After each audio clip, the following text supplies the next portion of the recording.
ओम शांति। गीता का भगवान कौन, इसका आज हम 25वां विषय कर रहे हैं। अनादिता। गीता, ये शब्द बड़ा वंडरफुल है। अनादिता किसको समझ में आया है ये शब्द, और कौन इस पर अपना विचार दे सकता है? अनादिता क्या होता है? अनादिता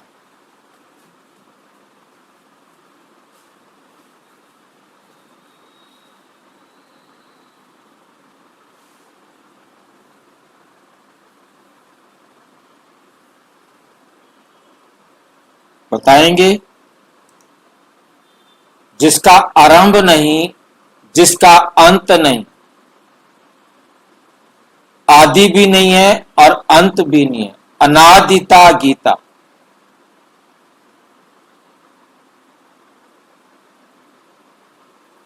परमात्मा शिव का अविनाशी ज्ञान, जिसका कभी विनाश नहीं होता, जो अनादि है। ये बात पहले हमको समझनी है और फिर हमने सबको समझानी भी है।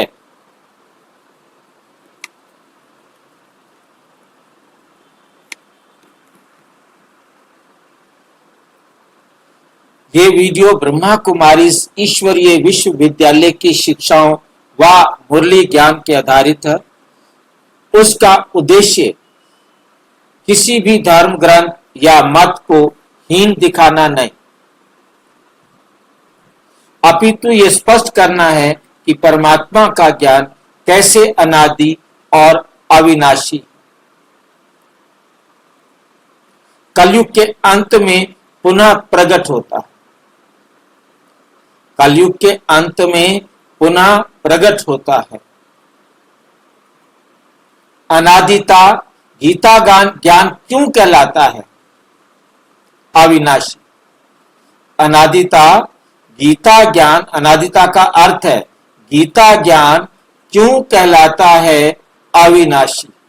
गीता का ज्ञान एक ऐसा ज्ञान है जो अनादि और अविनाशी।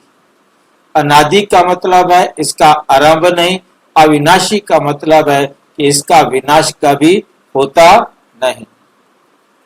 सभी धार्मिक ग्रंथ जैसे बाइबल, कुरान, त्रिपिटक आदि जितने भी ग्रंथ हैं, उनके प्रवक्ताओं के आने के बाद लिखे गए। महात्मा बुद्ध आए तो उसके बाद लिखा गया, क्राइस्ट आया तो उसके बाद लिखा गया। क्राइस्ट के पहले तो कोई किताब नहीं लिखी गई ना। इब्राहिम आया तो उसके बाद पुस्तक लिखी गई। मतलब जो भी धर्म पिताएं आए, उन्होंने आकर जो ज्ञान दिया, उनके अनुयायियों ने बैठकर लिखा। क्योंकि जब तक क्राइस्ट जीवित था, कोई बाइबल बुक नहीं बनी थी। बाइबल बुक जो है बाद में बनाई गई।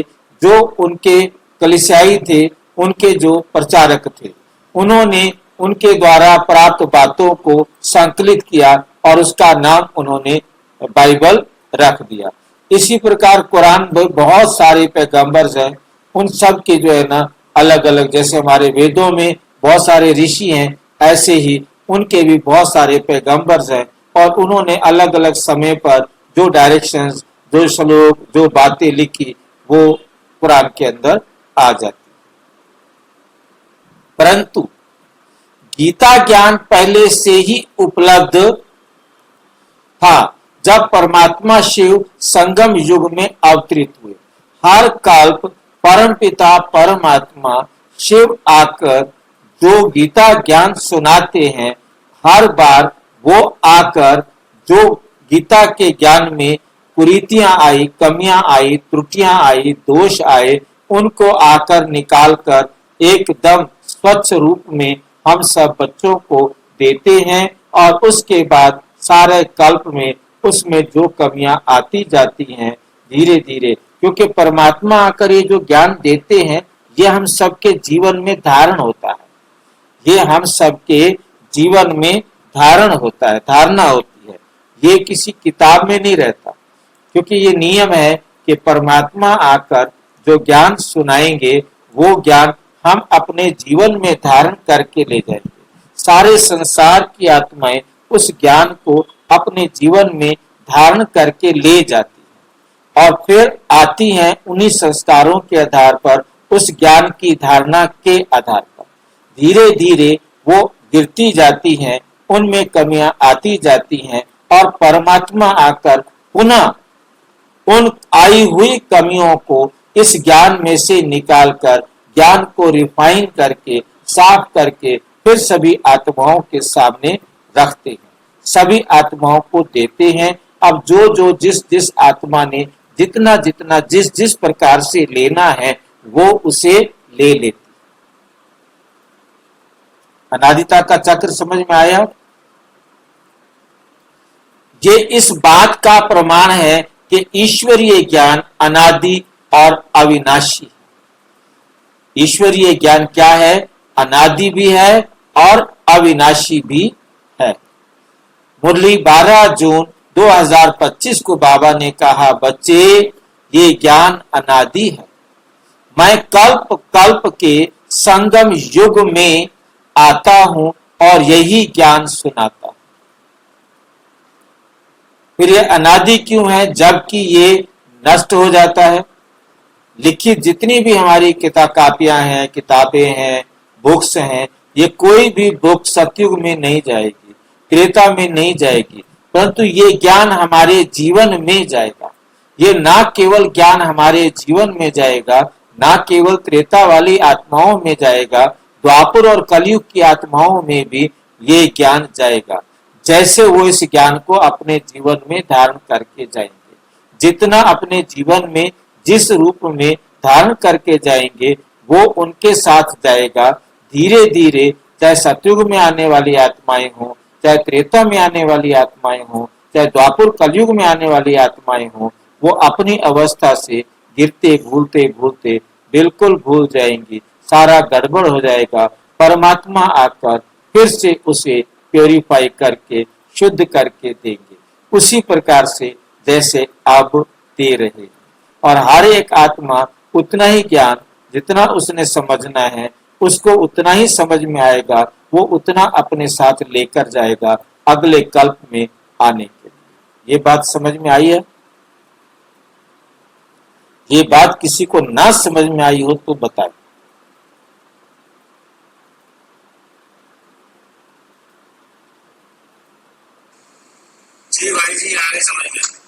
उदाहरण, जैसे सूर्य प्रतिदिन उदय होता है पर वह नया नहीं होता। सूर्य रोजाना उदय होता है परंतु नया नहीं होता। उसी प्रकार गीता ज्ञान हर कल्प संगम युग पर ही दोहराया जाता है पर वो अनादि है, हूबहू रिपीट होता है, इसमें किसी भी प्रकार का चेंज नहीं आता। हर कल्प में नए से संपूर्णता से अपूर्णता की तरफ आता है और हर कल्प उसी प्रकार से दोहराया जाता है, पर वे अनादि है। ये ज्ञान अनादि है। इसी ज्ञान के आधार पर सारे यूनिवर्स की आत्माओं का पार्ट लिखा हुआ है।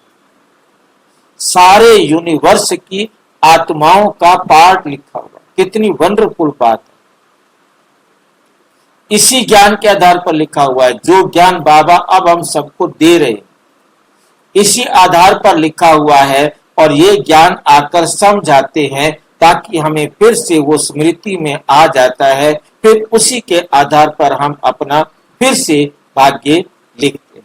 हर कल्प इसी प्रकार से हम सारी आत्माएं इस सत्य ज्ञान को समझती हैं और अपने जीवन में धारण करती हैं।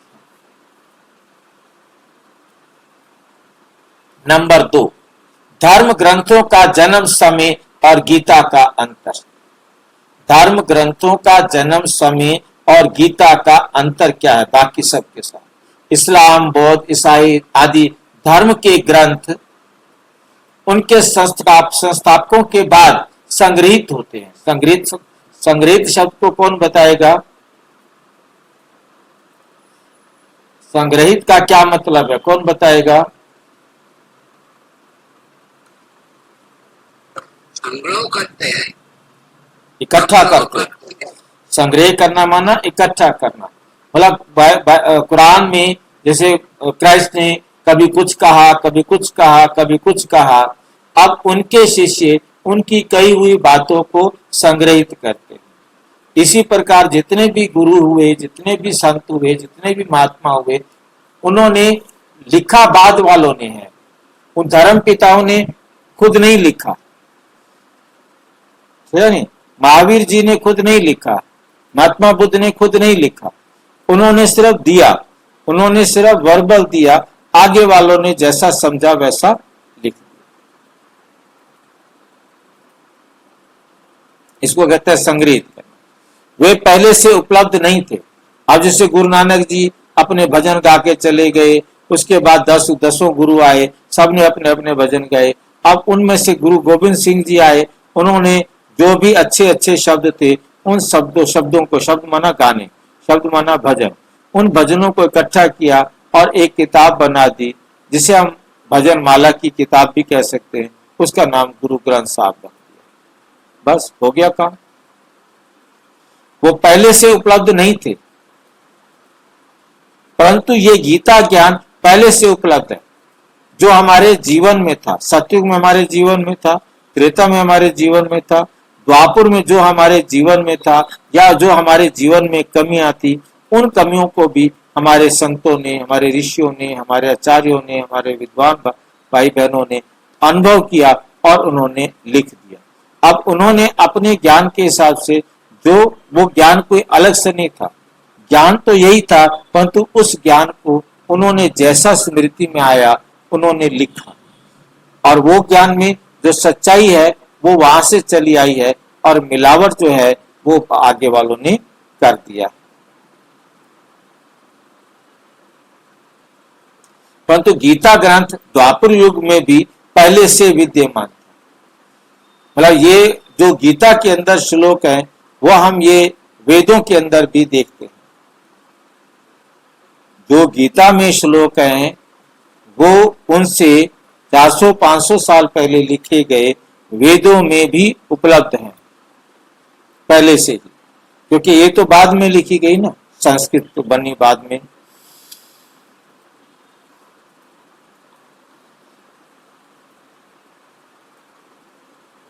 परंतु गीता ग्रंथ द्वापर के युग में भी पहले विद्यमान था, चाहे वो विकृत रूप में था। मतलब उसका ये रूप नहीं था, कोई श्लोक कहाँ है, कोई श्लोक कहाँ है, कोई श्लोक कहाँ है, मतलब वो पहले उपलब्ध थे।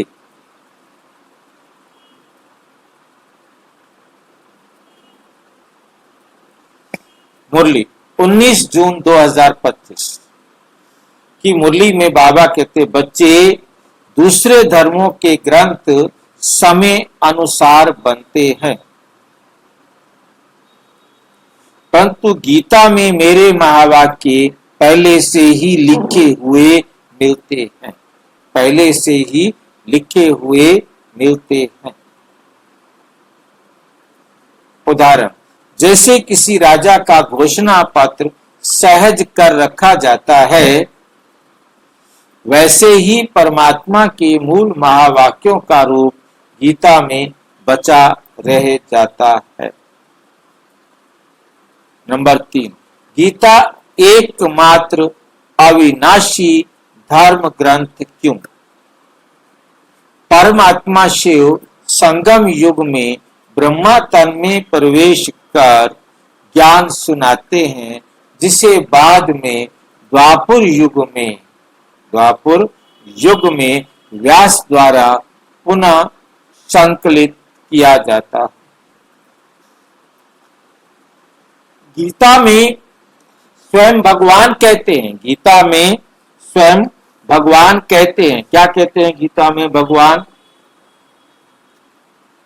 हे वत्सो, ये गुह्यतम शास्त्र मेरे द्वारा कहा गया है, ये गुह्यतम शास्त्र मेरे द्वारा कहा गया है। गीता अध्याय 9 श्लोक 2। मुरली 5 जुलाई 2025 में बाबा ने क्या कहा, मैं जो ज्ञान देता हूं वही द्वापर युग में गीता के रूप में संकलित होता है, गीता के रूप में संकलित होता है, परंतु उसका स्वरूप बदल जाता है। कितनी क्लियर बातें बाबा मुरली में हमें समझाते हैं। मैं जो ज्ञान देता हूं वही द्वापर युग में गीता के रूप में संकलित होता है, परंतु उसका स्वरूप बदल जाता है। उसका स्वरूप क्या हो जाता है? बदल जाता है।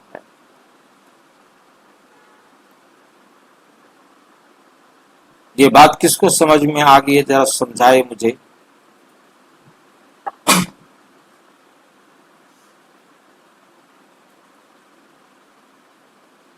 किसी को समझ में आई है तो समझाए।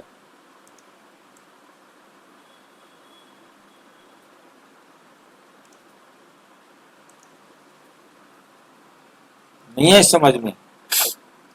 बाबा कह रहे हैं मैं जो ज्ञान देता हूं संगम युग पर, वही ज्ञान द्वापर युग में आकर गीता के रूप में संकलित होता है, परंतु उसका स्वरूप बदल जाता है।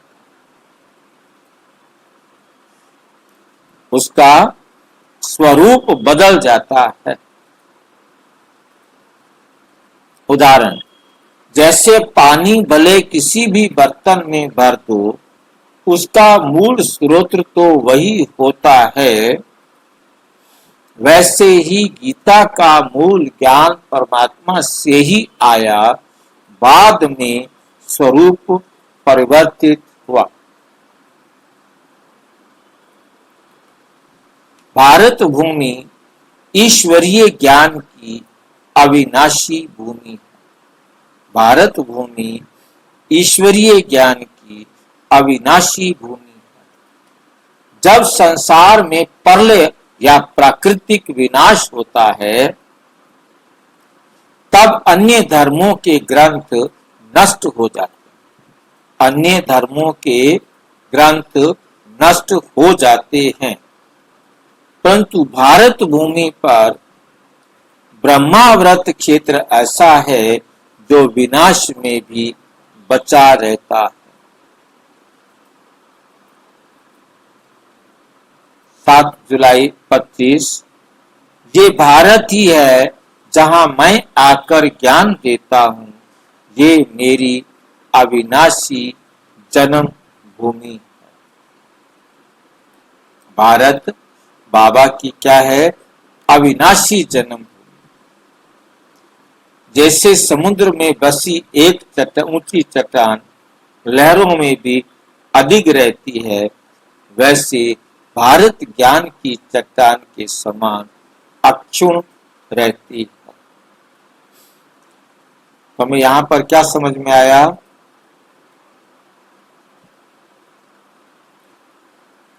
यहाँ भारत ही है जहां मैं आकर ज्ञान देता हूं, ये मेरी अविनाशी जन्मभूमि है। इस जन्मभूमि का कभी विनाश नहीं होता। ये सिर्फ नए बच्चों पर लागू हो सकती है बात, परंतु हमारे ऊपर लागू नहीं हो सकती। कोई बताएगा क्यों? मेरी आवाज आ रही है आपके पास के नहीं? आवाज तो आ रही है भाई जी। अच्छा, मैं क्यों पता नहीं, मैं बोले जा रहा हूं।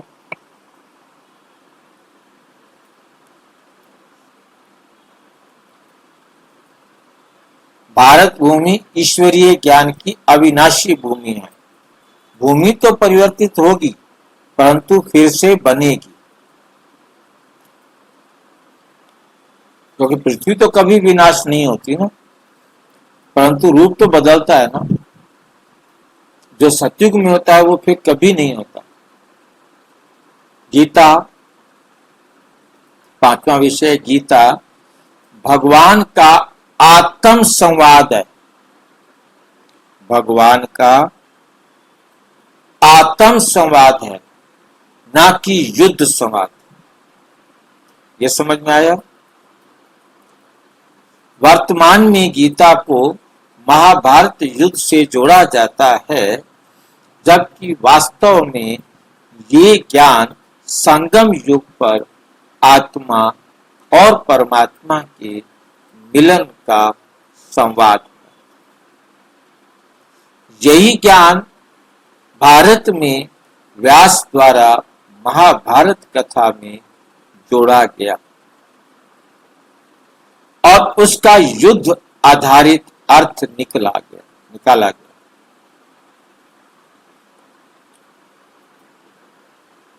मुरली है 11 जून 2025। क्या गीता का ज्ञान में मैं आत्माओं को सुनाता। गीता का ज्ञान मैं आत्माओं को सुनाता हूं, ना कि किसी युद्ध भूमि में। ये ज्ञान शांति योग का पाठ है। उदाहरण, जैसे किसी प्रेम पत्र को कोई युद्ध आदेश समझ ले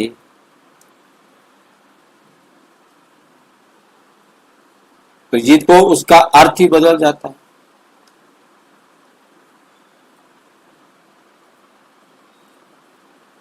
नंबर 6, गीता की महिमा अनादि और सर्वकालिक है, सभी कालों में होती है। सत्य, गीता एकमात्र ऐसा ग्रंथ है जिसे सत्य कहते हैं।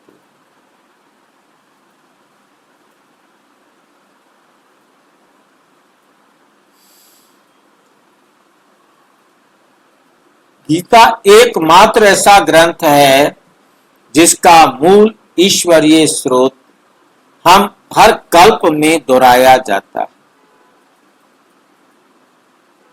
हर कल्प में दोहराया जाता है।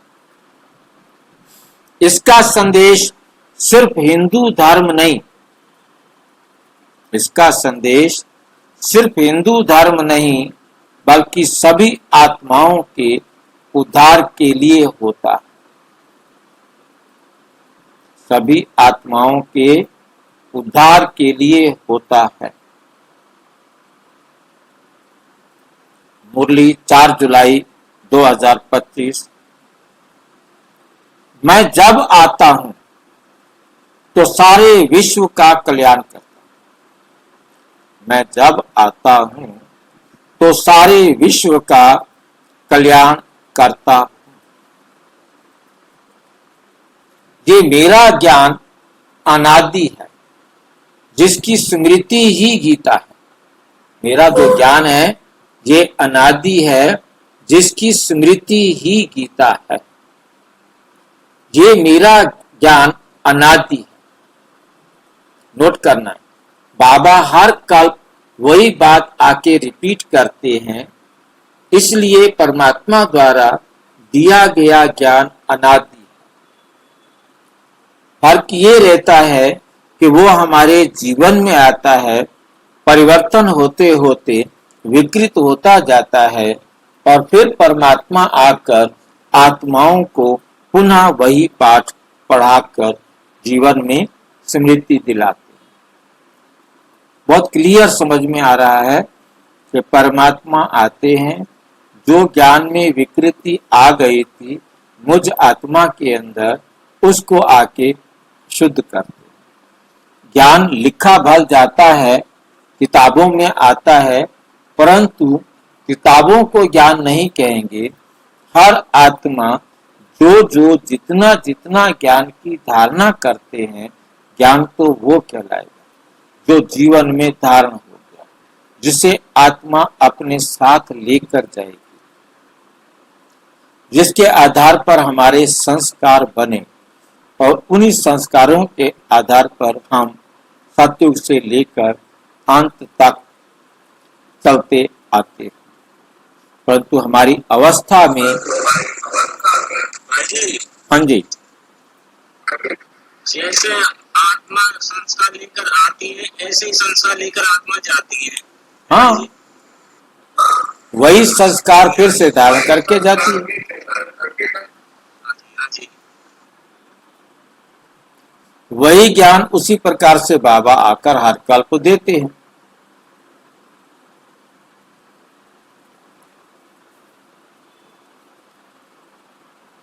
उदाहरण, जैसे एक बीज हर ऋतु के अंत में फिर से बोया जाता है,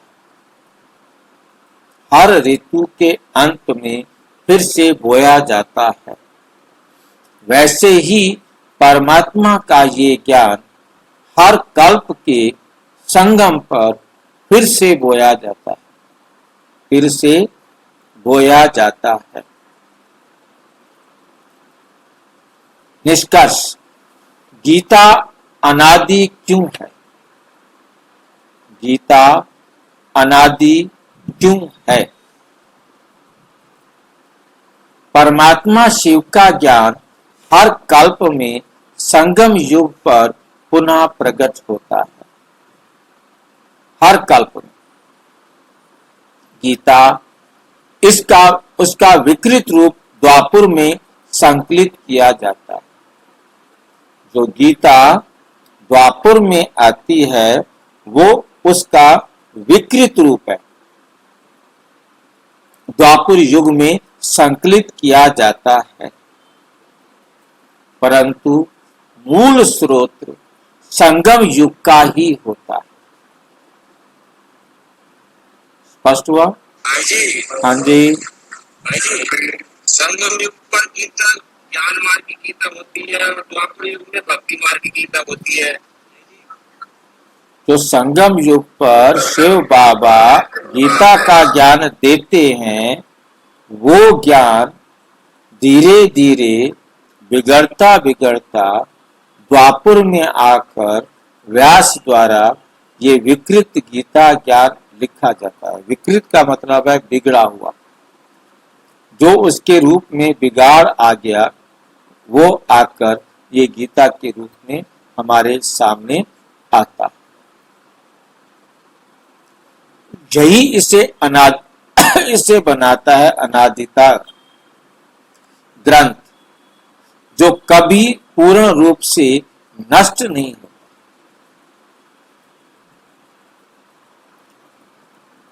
मुरली 2 जुलाई 2025। बच्ची, ये ज्ञान ना तो मैं नया देता हूं, ना ही ये कोई मनुष्य का है। ये मेरा अनादि ज्ञान है, जो कल्प कल्प में पुनः दोहराया जाता है, कल्प कल्प में पुनः दोबारा दोहराया जाता है। अच्छा, ओम शांति। और विस्तार से जानने के लिए प्रजापिता ब्रह्मा कुमारी ईश्वरीय विश्वविद्यालय के किसी भी सेवा केंद्र पर संपर्क करें, और यदि कोई प्रश्न है तो 9213106986 पर केवल टेलीग्राम करें, 9650692270 पर केवल व्हाट्सएप करें, फोन नहीं। ओम शांति।